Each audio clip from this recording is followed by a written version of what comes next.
아멘. 아멘. 여러분의 기도와 후원으로 일본 선교를 잘 다녀왔습니다. 일본 교회가 여러분을 얼마나 감사하게 생각하는지 모릅니다. 계속해서 기도해 주시고 후원해 주신다는 것이 얼마나 큰 격려가 되고 힘이 되는지 저한테 꼭 좀 전해달라고 신신당부를 하셨습니다. 그리고 또 제가 그렇게 가서 말씀을 전하는 것이 본인들에게 큰 격려가 되었다고 또 그렇게 감사를 표시해 주셨습니다. 사실은 일본이라고 하는 나라가 복음화율이 1%도 안 됩니다. 선교사님은 0.1% 정도 되지 않을까 이렇게 이야기를 하시더라고요. 그런데 27년 동안 그곳에서 선교사님이 사역하시고 수고하심으로 말미암아 200명 이상이 구원받고 130명 이상이 침례에 순종받는 그런 열매가 있었다고 간증을 하셨습니다. 그리고 지금도 한 성도들이 얼마나 복음 안에서 든든히 세워져 가는지를 제가 보고 큰 격려를 받았습니다. 여러분의 기도와 후원이 절대 땅에 떨어지지 아니하고 헛되지 않는다는 것을 제가 가서 보고 왔습니다. 여러분 계속해서 일본 선교를 위해서도 기도해 주십시오. 정말 선교사님들 위해서 기도해 주십시오. 그들이 복음의 최일선에서 복음 전할 때 여전히 하나님이 그들을 통해서 역사하십니다. 여러분의 기도와 후원이 그런 아름다운 열매를 맺고 있다는 사실 우리가 함께 알고 함께 기뻐했으면 좋겠습니다. 감사드리고 5월은 여러분 가정의 달입니다. 여러분의 가정에 천국이 임하기를 축원합니다. 물론 매 달달이 매 날이 매 순간이 여러분의 가정에 천국에 임해야 되겠지만 5월달 특별히 가정의 달에는 우리가 가정에 대해서 더 깊이 생각할 수 있는 그런 시간이 되었으면 좋겠습니다. 한 그리스도인 여인이 가정생활이 너무 힘들었던 거 봐요. 그래서 그녀가 하나님 앞에 이렇게 기도합니다. 예수님, 너무 고통스럽습니다. 절 빨리 하나님 나라에 좀 데려가 주셨으면 좋겠습니다. 얼마나 간절히 기도를 했는지 예수님이 정말 그녀에게 나타나셨습니다. 그러면서 이렇게 말합니다. 딸아, 네 기도가 응답되었다. 내가 너를 내 하나님 나라로 내가 데려가 주겠다. 그런데 하나님 나라에 가기 전에 내가 너에게 몇 가지 이야기할 게 있는데 그 이야기를 잘 들으면 내가 너를 하나님 나라로 데려가 줄게. 이렇게 이야기를 했습니다. 그랬더니 이 여인이 하나님 나라에 데려가 준다니까 자기의 기도가 응답받으니까 얼마나 기쁘겠어요. 아, 그럼요. 저를 하나님 나라에 데려가만 주신다면 무슨 말씀인지 하십시오. 제가 다 순종하겠습니다. 이렇게 대답을 합니다. 그래서 예수님이 이렇게 이야기를 해요. 야, 너가 하나님 나라에 가기 전에 네가 하나님 나라에 가면 너 장례식이 일어날 거 아니니? 장례식이 되면 좀 집이 좀 깨끗해야 되지 않겠어? 집을 좀 깨끗하게 해놓고 혹시나 누가 와서 보면 야, 그래도 깨끗하게 하고 살다 갔구나 이런 이야기를 좀 들어야 되지 않겠니? 그러니 일단 집을 좀 깨끗하게 했으면 좋겠다 이렇게 이야기를 합니다. 그래서 이제 기도 응답을 해주겠다니 얼마나 기뻐요. 그래서 집안을 그냥 깨끗하게 열심히 청소를 다 해놨어요. 그리고 또 주님이 얼마 뒤에 나타나셨습니다. 그러면서 이렇게 말합니다. 야, 너 집 앞에 보니까 마당이 있던데 마당 정원이 엉망이더라. 야, 사람들이 와서 너희 집안을 보면 얼마나 바쁘게 살았으면 마당 정원을 꾸밀 시간도 없었을까? 야, 안 됐다 이렇게 말하지 않겠니? 그러니 이제 하늘나라에 가기 전에 마당을 좀 깨끗하게 좀 그래도 정리하고 하면 좋겠다. 그래서 그 어려운 거 아니잖아요. 그래서 네, 알겠습니다 하고도 열심히 마당을 또 깨끗하게 정원을 가꾸고 아름답게 가꿔놨습니다. 며칠 동안 그렇게 또 애쓰고 난 뒤에 주님이 나타나셨어요. 야, 참 잘했다. 여기까지 잘했다. 그런데 네가 떠나고 나면 네 아이들 네 생각하면서 얼마나 슬프겠니? 그러니까 너가 가기 전에 너 아이들 생각 많이 나잖아. 그러니까 야, 너가 가기 전에 우리 엄마가 우리를 정말 사랑했어. 좀 이런 마음을 가질 수 있도록 며칠 동안 아이들에게 정말 극진히 좀 사랑을 좀 표현도 하고 좀 사랑을 좀 보여주면 좋겠다. 이렇게 이야기를 합니다. 이 여인이 알겠습니다. 그러나도 아이들에 대한 부담이 있었는데 잘됐다 싶어서 정말 얘들한테 사랑한다고 말해주고 안아주고 음식도 막 특식으로 해주고 막 최선을 다해서 애들에게 막 사랑을 베풀어 주는 거예요. 이제 다 끝났겠다 싶어서 또 있는데 우리 주님이 마지막으로 나타나셔서 이렇게 말합니다. 야, 내가 마지막 한 가지만 더 이야기하고 너를 하늘나라에 데려갔으면 좋겠다.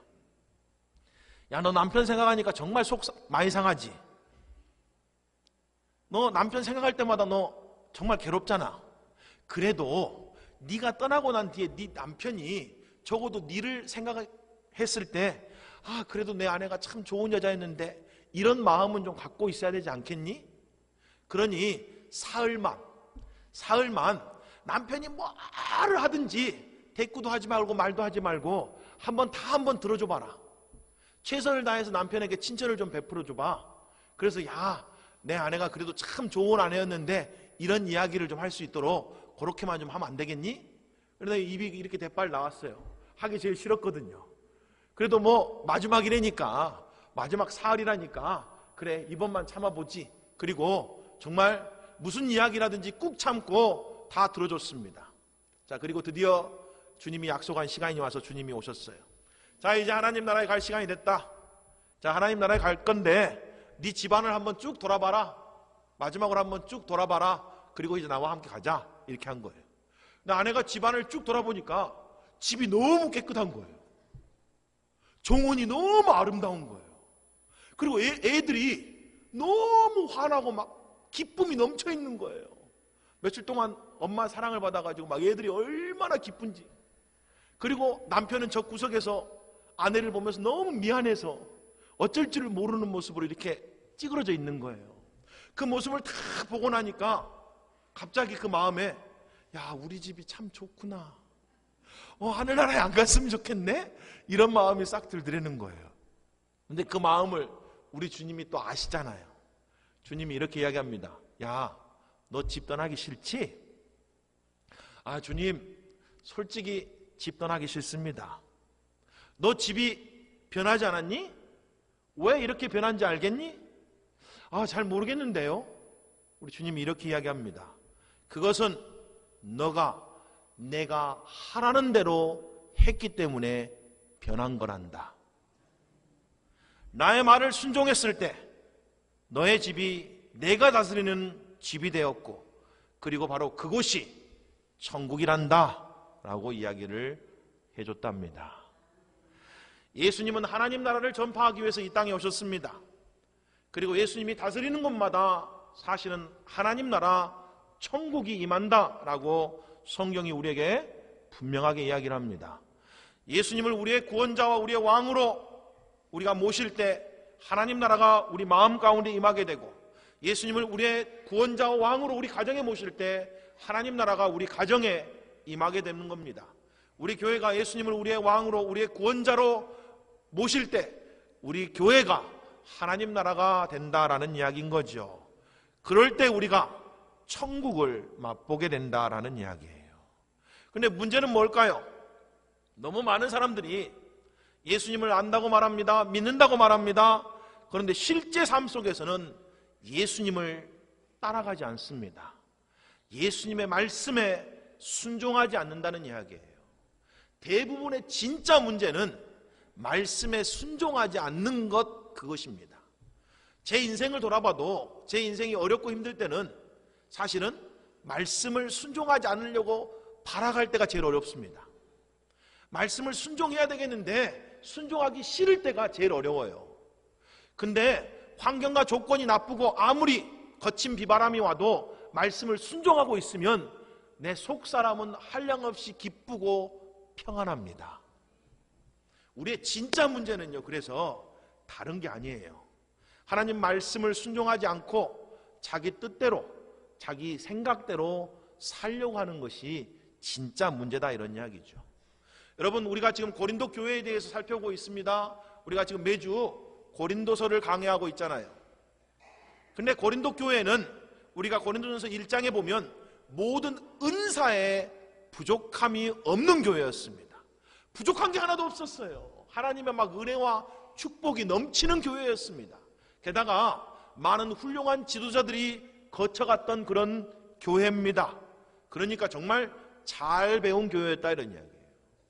게다가 우리가 알고 있는 것처럼 고린도 교회는 누가 세웠습니까? 사도 바울이 세웠습니다. 사도 바울이 고린도 교회를 세우고 1년 반 동안 고린도 교회를 든든하게 말씀으로 복음으로 세워갔습니다. 그리고 1년 반 동안에는 고린도 교회 성도들이 사도 바울의 권위에 순종했어요. 사도 바울을 하나님처럼 여겼습니다. 그에게서 나오는 말씀을 하나님 말씀으로 받았어요. 그래서 철저하게 순종합니다. 그 결과 고린도 교회가 크게 은혜받고 축복받고 부흥하게 됐습니다. 그런데 안타깝게도 사도 바울이 떠나고 난 뒤에 점점 그들이 복음의 정신을 잃어버렸어요. 복음이 그들 안에서 변질되어 갔습니다. 제일 먼저 뭐가 나타났어요?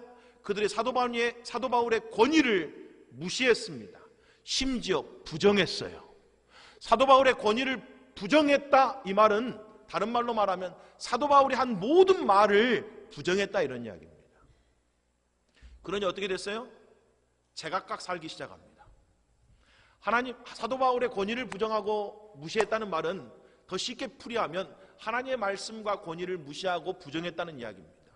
그러니까 하나님의 말씀이, 여러분 성경이라고 하는 게 캐논입니다. 근데 이 캐논이라고 하는 단어의 의미가 기준이라는 의미예요. 그러니까 우리가 하나님 말씀을 무시한다는 말은 내 삶에 뭐가 없어진다는 이야기예요? 기준이 없어진다는 이야기예요. 기준이 없으니까 자기 하고 싶은 대로 하고 다른 사람이 하라는 대로 하고, 그렇죠, 세상을 쫓아가게 되고 이렇게 된다는 이야기입니다. 엉망진창이 되는 거죠. 솔직히 자기도 뭘 해야 될지는 모르겠는 거예요.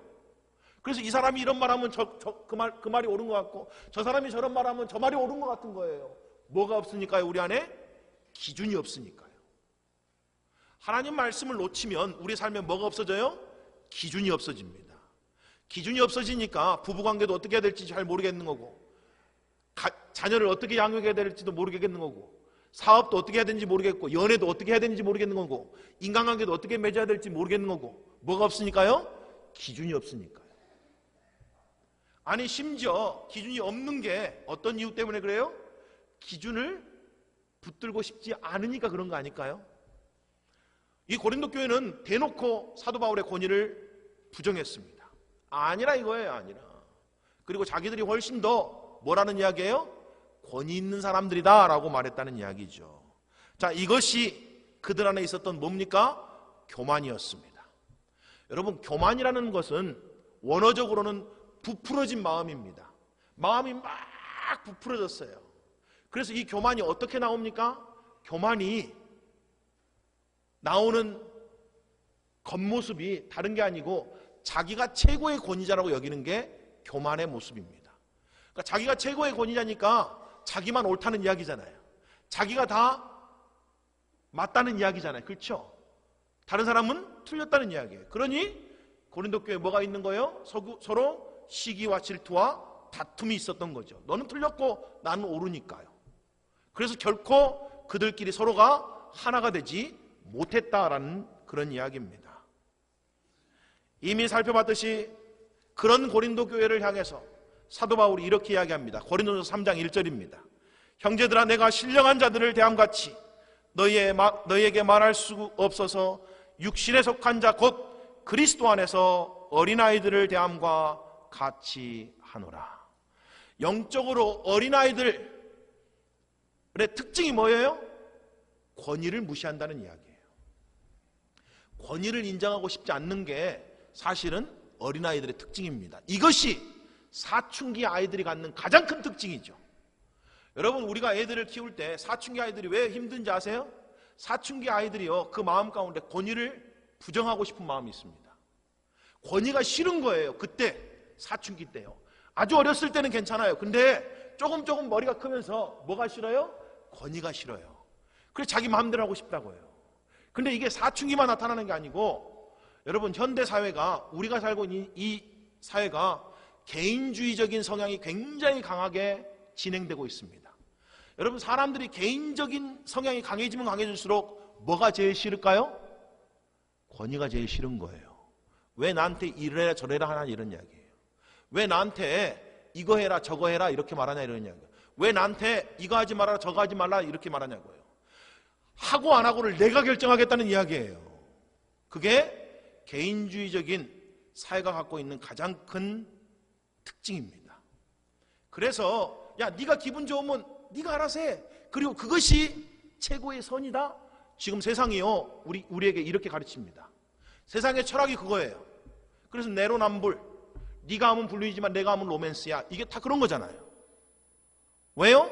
내 기준은 내가 만들겠다는 이야기예요. 그리고 니는 상관하지 말라, 이런 이야기입니다. 뭐가 없는 시대에 살아요? 기준이 없는 시대에 살아요. 그리고 그거를 보여주는 인생의 가장 두드러진 시기가 청소년기죠. 그걸 우리는 사춘기라 그럽니다. 어린아이 같다, 이런 이야기예요. 그리고 그것을 극복해 나갔을 때 뭐가 되는 거예요? 사실은요, 어른이 되는 거예요. 신앙도 마찬가지라는 이야기인 거죠. 신앙도 하나님의 권위에 철저히 순종하는 것을 배워갈 때 뭐가 돼요? 어른이 돼가는 거예요. 어린아이들은요, 하나님 말씀을 듣기 싫어하고 순종하기 싫어합니다. 자기가 여전히 옛 습관을 쫓아서 자기가 살아왔던 방법대로, 살아갔던 경험대로 살고 싶은 경향이 강해요. 그런데 성숙한 그리스도인이 될수록, 영적인 그리스도인이 될수록 어떤 삶을 살아요? 권위에 순종할 줄 아는 삶을 살게 된다, 이런 이야기예요.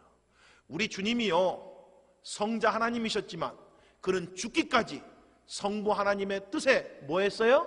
순종했습니다. 그걸 우리에게 본으로 보여주셨다, 이런 이야기예요. 그래서 예수님을 닮아간다는 말은 다른 게 아니에요.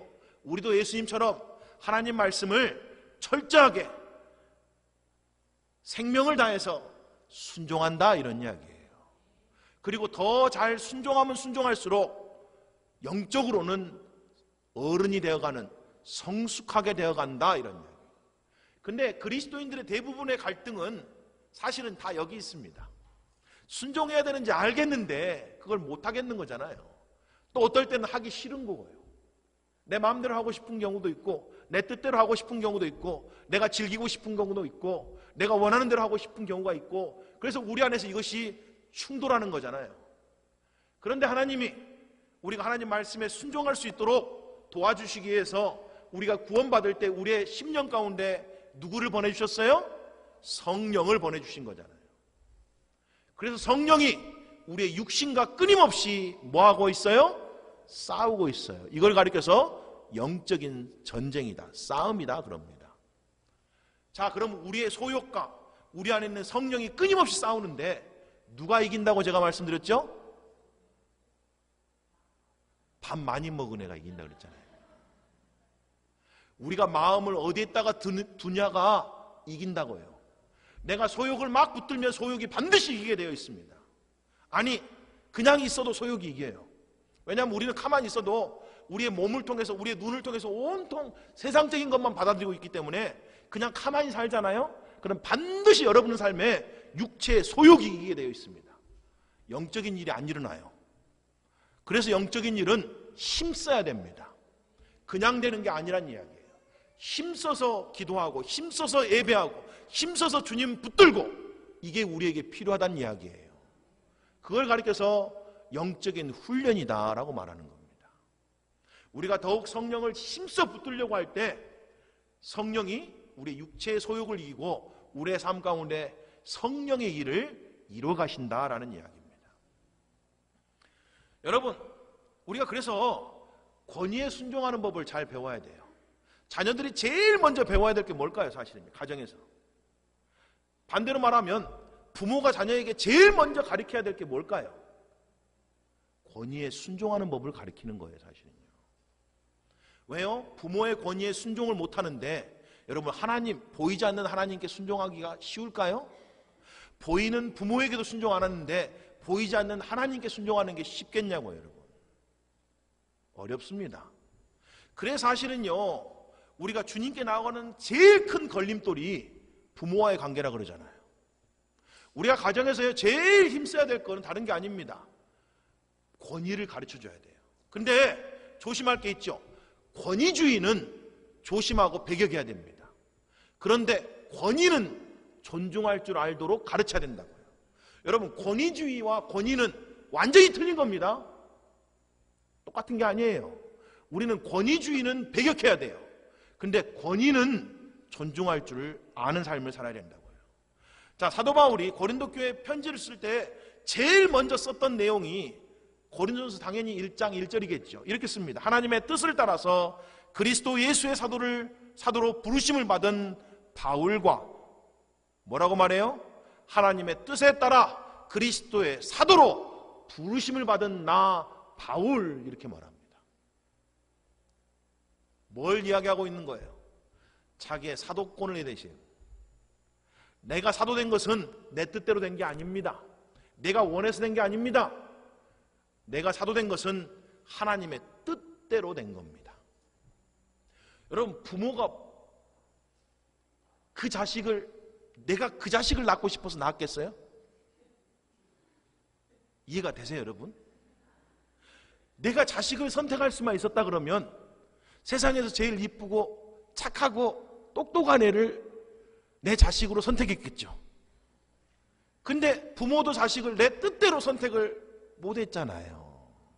물론 반대로 자식도 부모를 자기가 선택은 못했잖아요. 그렇죠? 성경은 뭐라고 말해요?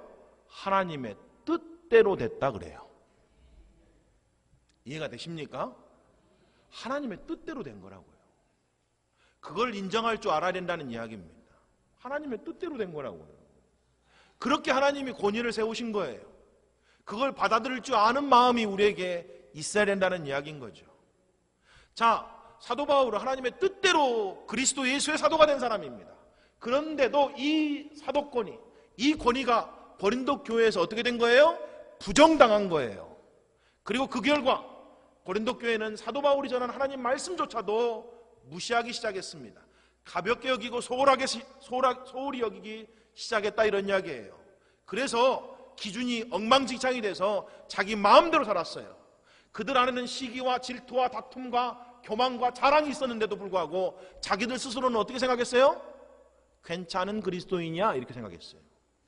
우리는 성숙한 그리스도인이야, 우리는 똑똑한 그리스도인이야, 우리는 지혜로운 그리스도인이야, 이렇게 믿고 살았다고요. 너무 아이러니하지 않아요? 왜 그런 거예요? 기준이 없으니까. 기준이 없으니까 자기들을 비춰볼 거울이 없어졌다는 이야기예요. 뭐가 옳고 그른지가 무너지니까 자기들이 그렇게 살고 있음에도 불구하고 마치 잘 살고 있는 것처럼 착하겠다, 이런 이야기입니다. 사실은 그래서요, 우리 삶에 제일 먼저 회복돼야 될 건 다른 게 아닙니다. 우리 삶에 기준이 회복돼야 돼요. 대체 나는 어떤 기준으로 살 건가를 회복해야 된다, 이런 이야기예요. 오늘 여러분의 마음에 이 기준이 회복되시기를 주님의 이름으로 축복합니다. 나는 어떤 기준으로 살지? 나는 무슨 기준으로 살지? 이게 분명해져야 된다고요. 이게 흐리멍텅하면 삶이 흐리멍텅해집니다. 이게 흐리멍텅하면 세상의 가치관에 휩쓸리는 삶을 사는 거예요. 철저하게 하나님 말씀만이 내 인생의 최고의 권위입니다. 하나님의 말씀만이 내 인생의 최선의 권위입니다. 이게 내 안에서 분명해져야 된다고요. 내가 하나님의 기준을 몰랐을 때는 갈등할 수 있어요. 방황할 수 있어요. 근데 하나님의 기준이 분명하게 내 마음 가운데 깨달아지고 들려졌을 때는 기꺼이 굴복할 줄 알아야 된다는 이야기예요. 여러분, 그게 아름다운 삶입니다. 여러분, 권위 안에 사는 게요, 하나님이 허락하신 권위 안에 사는 사람들이 아름다운 삶을 살아요. 여러분, 한번 생각해 보세요. 자녀가 부모가 되려고 하면 그게 아름다운 가정이에요? 종이 주인이 되려고 하면 그게 아름다운 가정입니까? 피조물이 하나님 되려고 하는 게 아름다운 세상이에요? 그럴 수는 없어요. 그럴 수는 없다고요. 아름다운 삶을 살려고 하면 하나님이 내게 허락하신 권위를 깨닫고 권위를 인정할 줄 알아야 돼요. 그래서 하나님이 세우신 모든 권위에 순복해라라고 우리에게 가르쳐 주신 겁니다. 권위를 깨달을 줄 알아야 된다고. 자, 그러면 우리에게 최고의 권위는 뭐냐고요? 뭐죠? 하나님 말씀이잖아요. 하나님 말씀이 우리의 최고의 권위잖아요. 저도 하나님 말씀이 최고의 권위라고 믿고 그 권위 아래 순복할 때 제 인생이 가장 행복한 거예요. 근데 그 권위를 뛰쳐나가면, 권위를 무시하면 반드시 제 삶이 어떻게 되겠어요? 엉망진창이 되게 되어 있습니다. 하나님이 세우신 가정이라고 하는 권위를 붙들어야 되고, 하나님이 세우신 교회라고 하는 권위를 붙들어야 되고, 하나님이 세우신 이 땅의 권위를 붙들어야 된다는 이야기예요. 그거를 받아들일 줄 아는 삶을 사는 것이 사실은 훨씬 아름다운 삶이에요. 거기 안에서 충성을 다하고 신실하고 성실한 사람들이 마침내 모든 사람들에게 인정받고 칭찬받게 되어 있어요. 그런데 여러분 한번 생각해 보세요. 목장에서 막 권위를 무시하는 거예요. 목자의 권위를 막 무시하는 목원을 다른 사람들이 좋아할 수 있을까요? 그럼 불가능하죠. 그렇지 않아요? 가정에서도 부모의 권위를 막 무시하는 자녀가 다른 자녀들에게 존경을 받을 수 있을까요? 그럼 불가능한 거죠. 회사에서도 권위가 있는데 권위를 막 무시하고 지가 막 온통 막 지가 알아서 다 하고 있으면 그게 다른 사람들에게 인정을 받을 수 있는 행동으로 여겨질까요? 그럴 수는 없다는 이야기예요. 그렇지 않아요?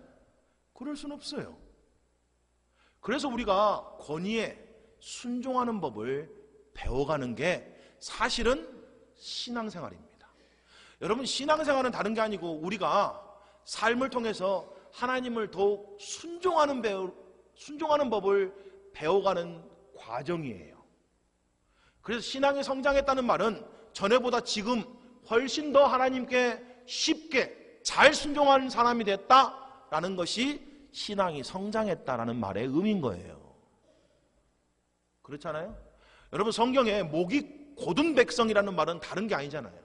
말을 안 듣는 백성이라는 말이잖아요. 쉽게 풀이하면 이스라엘 백성들이 광야에서 목이 곧은 백성이었습니다. 왜요? 하나님 말씀 안 들었거든요. 그리고 하나님을 끊임없이 뭐 했다 그래요? 시험했다 그래요. 야, 내가 너희의 공급자야, 내가 너희의 보호자야, 내가 너희의 왕이고 내가 너희를 위해 싸우는 용사야. 그러니 너는 두려워하지 말고 염려하지 말고 근심하지 말아라. 그런데도 끊임없이 조금만 눈에 물이 보이지 않으면 물에 대해서 원망하고, 조금만 눈에 먹을 게 보이지 않으면 먹을 것 때문에 원망하고, 그렇죠? 조금만 눈에 어려움이 생기면 그 어려움 때문에 주님을 시험했다 그럽니다. 그게 목이 곧은 백성이다라는 말의 의미인 거예요. 그래서 우리의 신앙이 빚어지고 다듬어진다는 말은 다른 게 아닌 거죠. 하나님 말씀을 더 하나님 말씀으로 믿고 구하고 바라고 소망하고 더 이 말씀을 쫓아서 살려고 하는 마음이 신앙생활이다, 이런 이야기예요. 신앙 따로 삶은 내 마음대로 내 알아서 살고 이런 건 신앙생활이 아니죠. 자, 그래서 사도 바울이 제일 힘썼던 게 뭘까요? 사실은 우리가 읽었던 이 본문이 고린도전서 1장부터 4장까지의 결론입니다. 아니, 왜 대체 고린도 교회 안에 그 시기와 다툼과 교만과 자랑이 가득했냐고요? 뭐 때문에요? 권위가 깨어졌으니까요. 권위가 무시당했기 때문에 그렇습니다. 그래서 사도 바울이 1장부터 4장까지 제일 심혈을 기른 게 뭘까요? 다시 권위를 세우기를 원했어요. 다시 고린도 교회 성도들이 올바른 권위 아래로 나오기를 힘썼다, 이런 이야기예요. 그래서 그 일을 제일 심혈을 기울여서 하고 있는 내용이 바로 오늘 본문 내용입니다. 자, 14절 15절 이렇게 되어 있습니다. 내가 너희를 부끄럽게 하려고 이것을 쓰는 것이 아니라 오직 너희를 내 사랑하는 자녀같이 권하려 하는 것이라. 그리스도 안에서 1만 스승이 있으되 아버지는 많지 아니하니 그리스도 예수 안에서 내가 복음으로써 너희를 낳았습니다. 여러분, 이제까지 고린도 교회가 1장부터 여기까지 읽으면서 얼마나 부끄러웠겠냐고요. 자기들은 자기 스스로 지혜롭고 성숙하고 영적이라고 생각했는데 사도 바울이 계속 뭐라 그래요? 니들은 어린아이야 막 이러니까 반발도 생길 수도 있고, 그렇죠? 또 속으로는 찔림도 있을 수도 있고 부끄러울 수도 있고, 그렇잖아요. 그래서 정말 부끄러웠나 봐요. 그러니 여기 너희를 부끄럽게 하려고 이거 쓴 거 아니다 이렇게 말하잖아요. 아마 이거 읽으면 부끄러워할 걸 알았다는 이야기겠죠. 그러면 사도 바울이 뭐라고 말해요? 나의 진심은 내가 아비같이 너희를 사랑하기 때문이다, 이런 이야기. 사랑하기 때문에 이런 이야기를 해준다는 이야기예요. 그렇잖아요? 사실은 사랑하기 때문에 해주는 겁니다. 사랑하지 않으면요, 누가 힘든 이야기를 해주고 싶겠어요? 누가 어려운 이야기를 해주고 싶어요? 사랑하지 않으면요, 사실은 그냥 쉬운 이야기, 좋은 이야기, 관계에 그냥 좋아질 이야기들만 해줘요. 다 잘 된다고만 이야기해줘요. 아, 다 평안할 거야. 아, 다 잘 될 거야. 아, 다 문제 없을 거야. 이렇게만 이야기해줘요. 왜요? 그래야지 내 체면이 살고 저 사람이 나를 좋아할 거 아니냐고요. 내가 저 사람이 나를 좋아하는 게 목적이면 반드시 좋은 이야기밖에 안 해줍니다. 근데 진짜 사랑하면 뭐 해줘야 돼요? 진실을 말해줘야 돼요. 여러분, 그래서 아내가 남편에게 그렇게 진실을 이야기해 주는 거잖아요. 아니에요? 저는 그렇게 믿고 있는데, 아니면 정말 심각한데, 여러분이 그것 때문에 해주는 거잖아요. 엄마가 그것 때문에 자식에게 그렇게 잔소리하는 거잖아요. 아멘 좀 해주세요. 여기서 아멘 하셔야지. 여러분이 맞잖아요. 저는 그렇게 믿어요. 엄마가 정말 자식을 사랑하니까 그렇게 하는 것이지, 설마 자기 잘 때라고 잔소리 하겠어요? 그렇잖아요? 아이 잘 때라고 잔소리 하는 거겠죠. 저는 그렇게 믿습니다. 네. 지금 이야기잖아요. 사도 바울이 지금 하고 있는 이야기가 그런 이야기입니다. 내가 하는 이야기에 여러분이 부끄러움을 당할지도 모르고 찔림을 당할지도 모르지만, 내가 여러분들에게 부끄럽게 하려고 이 말을 하는 게 아닙니다. 나는 여러분을 사랑하는 자녀같이 여깁니다. 근데 정말 놀라운 고백 아니에요? 여러분, 지금 사도 바울이 고린도 교회 성도들을 가리켜서 내가 너희를 사랑하는 자녀같이 여겨요, 이 말을 하고 있는 이때, 고린도 교회는 사도 바울에 대해서 뭐라고 말했다고요? 당신은 사도도 아니야, 이렇게 말해요. 당신은 내 엄마도 아니야, 이렇게 말하고 있다, 이런 이야기예요. 당신은 내 부모도 아니야, 이렇게 말하고 있다는 이야기입니다. 그런데도 사도 바울은 끝까지 그들에 대한 사랑을 거두지 않았다, 이런 이야기예요.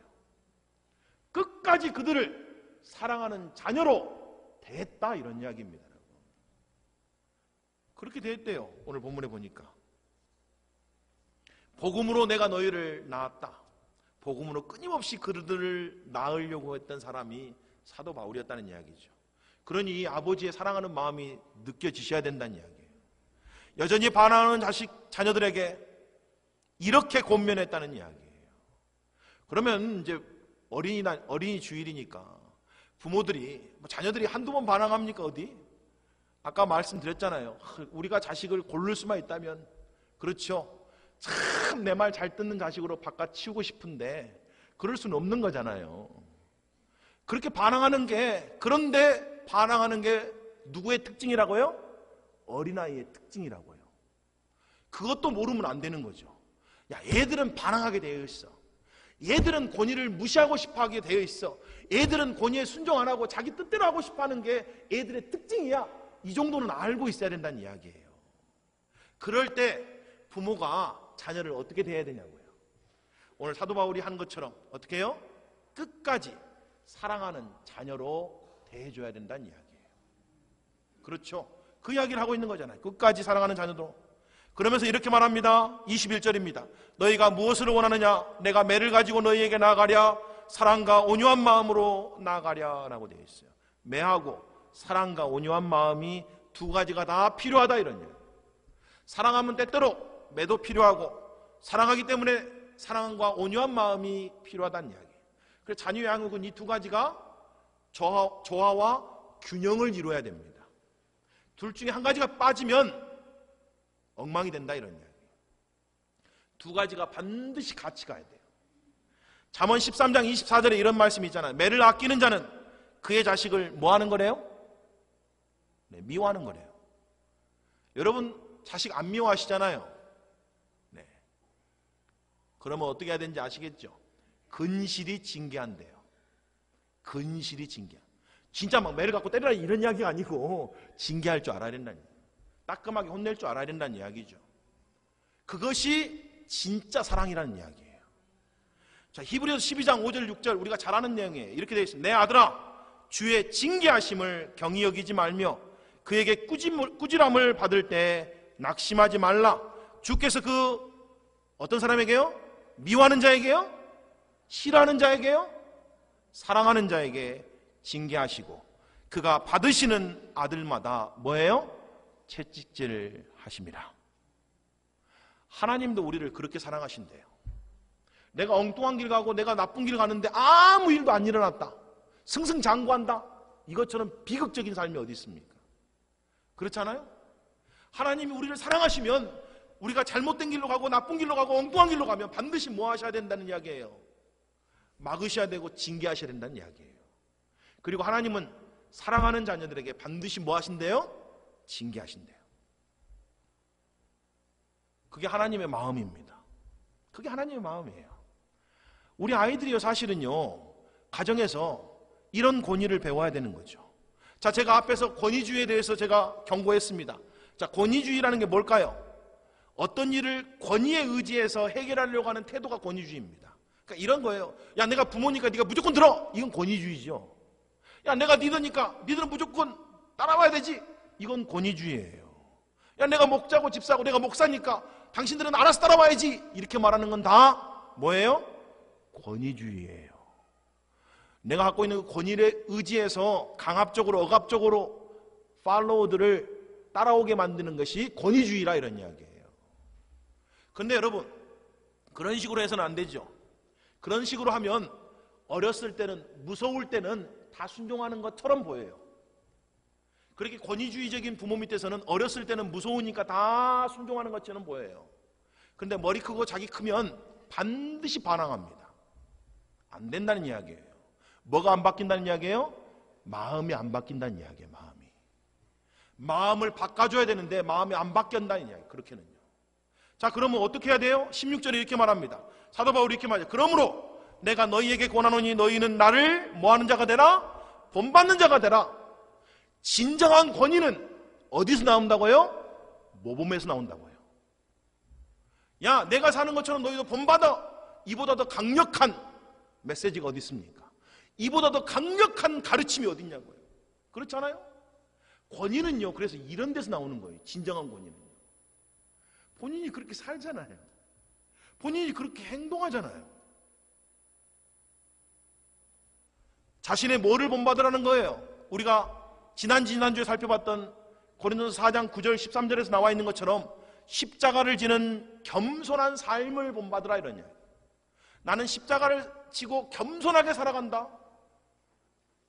나는 기꺼이 약함을 선택하고 낮아짐을 선택한다. 그런 삶을 통해서 나는 여러분을 섬깁니다. 그리고 여러분은 그런 나의 모습을 본받으십시오 이런 이야기.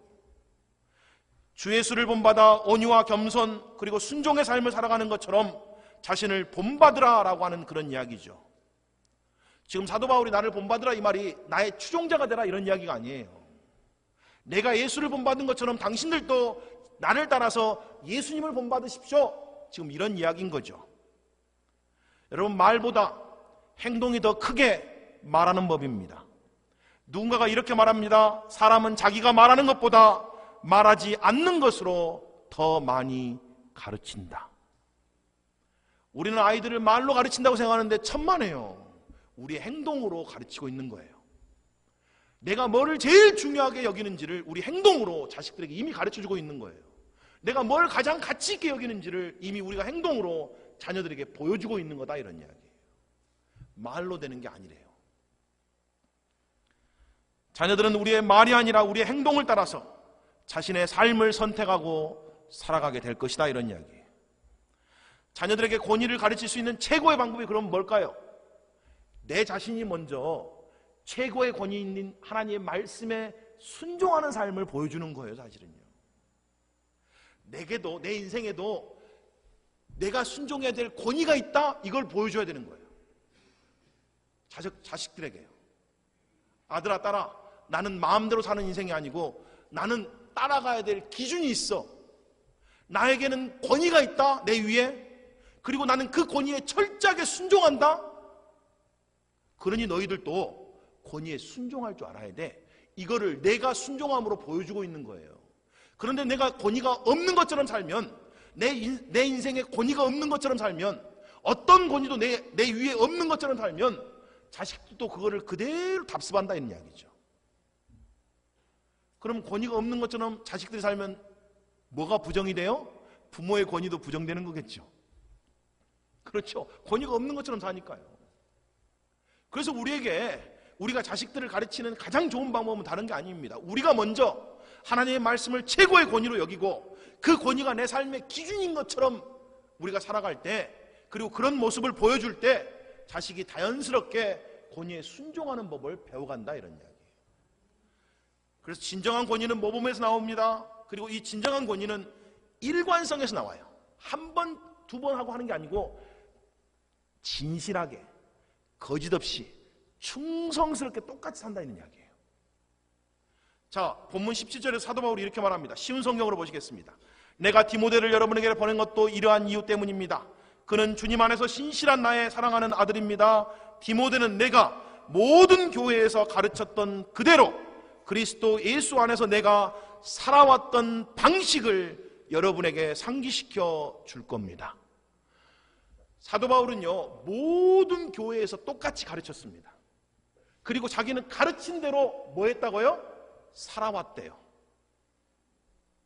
말과 행동이 똑같았던 이야기예요.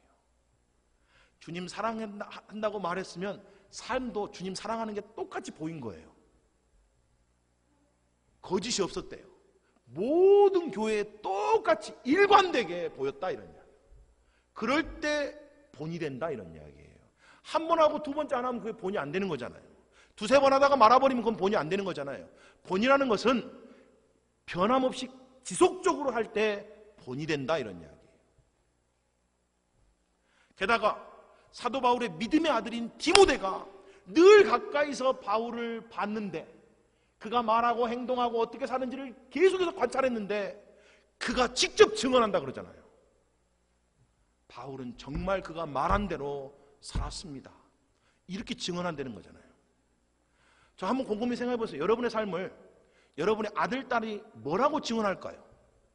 아, 우리 엄마, 우리 아빠는 정말 말씀하신 대로 살았어요.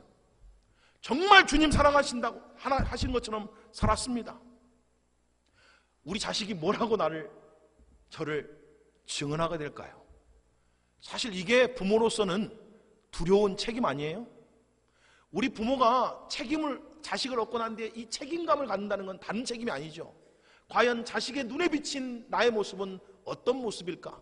그래서 우리가 무거운 거잖아요. 자식을 낳고 나면. 그래서 우리의 삶이 바뀌는 거잖아요. 거룩한 두려움이 우리 가운데 있는 거잖아요. 오해하지 마십시오. 우리가 여전히 연약하고 부족한 존재들입니다. 약한 존재들이에요. 때때로 넘어질 때도 있고 실패할 때도 있습니다. 하지만 적어도 일관되게 우리 자식이 우리 부모님은 정말 하나님 사랑하려고 했고 하나님 말씀에 순종하려고 했어요. 이런 이야기는 할 수 있어야 되는 거 아니겠어요? 그렇죠. 그런 모습은 우리에게 나타나야 되는 거 아니냐고요. 자, 19절 20절에 이렇게 되어 있어요. 주께서 허락하시면 내가 너희에게 속히 나아가서 교만한 자들의 말이 아니라 오직 그 능력을 알아보겠으니 하나님 나라는 말에 있지 아니하고 오직 능력에 있습니다. 왜 이런 말을 했을까요? 여러분, 고린도 교회 성도들은 지식에 부족함이 없었습니다. 다 알고 있는 것처럼. 게다가 좋은 지도자들을 많이 만나서 들은 것도 엄청 많았어요. 그러니 뭐가 많았다고요? 말들이 많았다는 이야기예요. 지식도 넘쳐나지, 들은 것도 많지. 그러니까 말은 많이 했는데 뭐가 안 나타났습니까? 삶이 안 나타났대요. 삶이 안 나타났대요. 너희들이 얼마나 말을 잘하는지, 너희들이 얼마나 옳은 말을 하는지 내가 보지 않겠다. 너희들 삶 가운데 능력이 나타나는지를 내가 보겠다 그러잖아요. 그런데 어떤 능력을 말하는 겁니까, 여러분? 어떤 능력이에요? 하나님의 능력인 복음이 내 삶을 바꾼 능력이요. 하나님의 말씀이 우리가 생명이고 하나님의 말씀이 능력이라 그랬는데 그 말씀이 나를 바꿔놓은 삶의 흔적을 보겠다 이런 이야기예요. 그래서 갈라디아서 6장 17절에 사도 바울이 이렇게 고백합니다. 이후로는 누구든지 나를 괴롭게 하지 말라. 내가 내 몸에 예수의 뭘 가져요? 흔적을 지니고 있노라. 복음 때문에 내 생각과 내 가치관이 바뀐 흔적이 나한테 있어야 된다는 이야기죠. 복음 때문에 나의 말과 태도가 바뀐 흔적이 나한테 있어야 된다는 이야기예요. 복음 때문에 내 삶의 목표와 표대가 바뀐 흔적이 있어야 된다는 이야기예요. 그리고 이것을 우리 자녀들도 똑똑히 볼 수 있어야 된다는 이야기예요. 복음 때문에 바뀌었어요. 복음 때문에 변화됐습니다. 이게 우리의 삶의 흔적이에요. 그리고 그것이 능력이다 이런 이야기예요. 다른 게 우리의 능력이 아닙니다, 여러분. 사도 바울이 당당하게 말합니다. 나는 모든 교회에서 일관되게 살았습니다.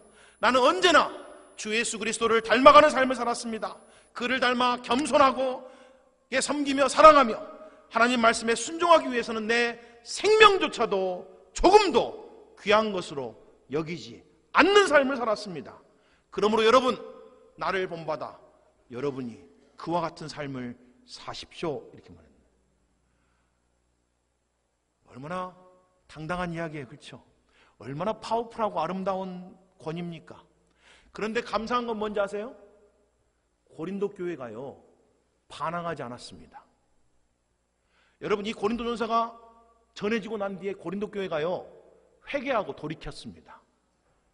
고린도 교회가요, 다시 권위 아래로 들어왔습니다. 다시 복음을 붙들었다고요. 그래서 고린도 교회가요, 다시 하나님의 은혜를 받게 되었다는 이야기예요. 사도 바울의 말을 정말 아버지 말처럼 여겼어요. 받아들였습니다. 새로워졌어요. 그래서 진짜 복음 안에서 고린도 교회와 사도 바울이 다시 한번 뭐가 됐어요? 하나가 됐다, 이런 이야기예요. 여러분, 가정을 하나가 되게 하는 능력은 다른 게 없어요. 복음밖에 없습니다. 부부를 하나가 되게 하는 능력은 다른 게 없어요. 여러분, 복음밖에 없습니다. 교회를 하나가 되게 하는 능력은 다른 데 없어요. 복음밖에 없습니다. 저도 복음으로 살고 여러분이 복음으로 살 때 우리가 복음 안에서 하나가 된다, 이런 이야기예요. 부모가 복음 안에 살고 자식이 복음 안에 살 때 그 가정이야말로 하나가 되는 거 아니겠어요? 누가 먼저 시작해야 됩니까? 오늘 메시지를 들은 여러분이 먼저 시작해야 됩니다. 그걸 붙들어야 된다고요. 한 가지 이야기만 하고 마치겠습니다. 20세기 가장 탁월한 영성 운동가 중에 한 사람인 헨리 나우엔이라고 하는 사람이 있습니다. 그가 인도를 방문하게 돼요. 그런데 인도에 그 당시에 수백만의 고아를 돌보고 있던 테레사 수녀를 만나게 됩니다. 그리고 이 헨리 나우엔이 테레사 수녀에게 이렇게 물어봐요. 수녀님, 당신은 어떻게 이렇게 성자같이 예수님 닮은 삶을 이렇게 살아갈 수 있습니까? 대체 그 비밀, 그 비결이 뭐예요? 라고 물어봐요. 그런데 그 비밀, 그 비결이 의외로 단순했답니다. 테레사 수녀가 그에게 이렇게 대답합니다. 아유, 무슨 비밀이 있겠습니까? 그냥 주님 말씀 따라 살려고 노력했습니다. 그리고 주의 종들이 가르쳐 주신 말씀을 쫓아서 순종하려고 노력한 것밖에는 없습니다. 그랬더니 지금 이 자리까지 와 있습니다. 이렇게 말합니다. 하나님 말씀에 순종하면 하나님 말씀이 우리를 가장 좋은 자리로 인도합니다. 쉴만한 물가로 푸른 초장으로 인도해 준다는 이야기예요. 말씀을 떠나 살려고 하니까 우리의 삶에 엉망진창이 되는 거예요. 여러분, 정말 우리 삶에 이 말씀의 권위가 회복되는 역사가 일어나기를 주님의 이름으로 축복합니다. 그래서 말씀대로 살아서 여러분의 마음도 천국이 되고, 말씀대로 살아서 여러분의 가정도 천국이 되고, 여러분의 목장도 천국이 되고, 우리 교회도 천국이 되고, 이 땅에 하나님의 천국이 무엇인가를 증거하는 증인된 공동체가 우리 교회가 되기를 주님의 이름으로 축복합니다. 아멘. 우리 다 같이 일어나서 함께 찬송하시겠습니다.